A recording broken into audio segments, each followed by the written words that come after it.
One of the things that Chris Tate has been really inspiring in me is this desire to get some multiple chops happening and really refine that. I've been able to get a triple chop, but getting beyond that takes a lot of control. Now, I've been trying to break this down.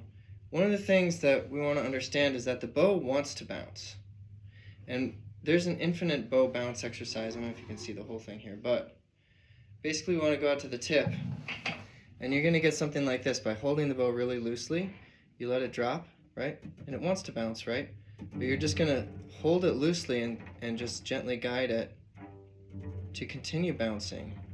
And so you're going to let gravity do its thing, right? And you can actually push it.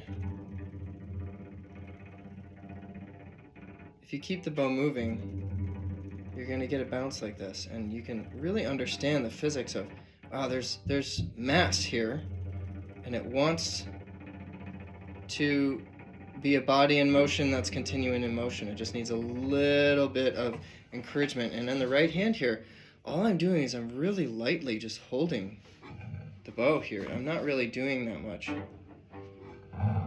in the right hand.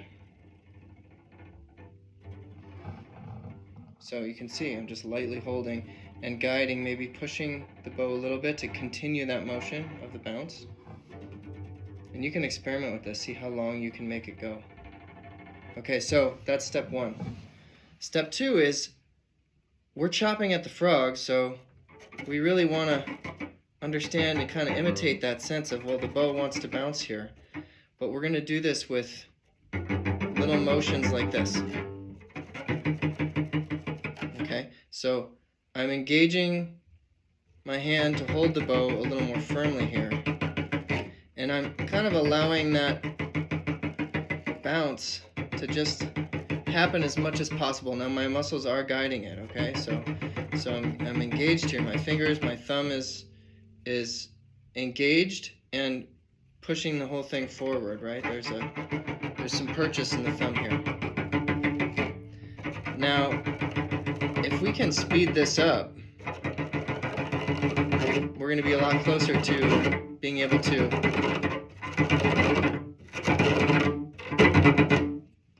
get some relationship to maybe how we can get a drag here.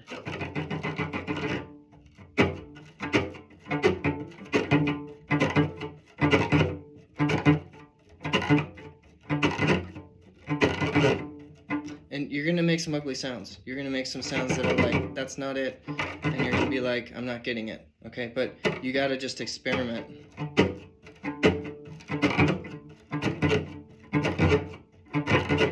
And what I'm finding is, as I get closer to digga-digga-da,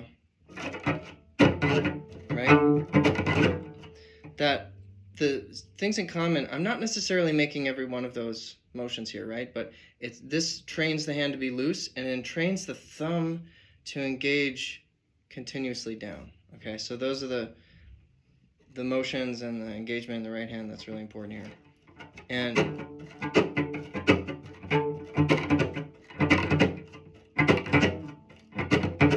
so my hand is, let's call it firm, it's not tight, and the thumb is engaged and it's moving forward, but there's a looseness, maybe even in the wrist, that's coming from this understanding. So if I bring that to a chop now, ooh, that was a decent one, digga-digga-down.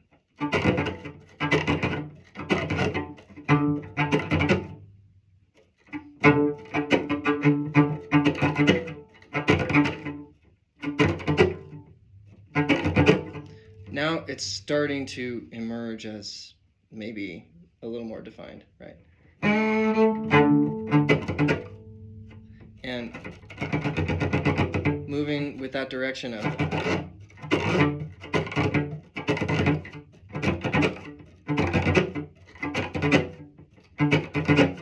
so that's what I've been experimenting with, and sometimes it's really crisp and I get a quadruple chop, and once I'm starting to get that in my practice, then I'll try and bring that into a pattern, like a groove.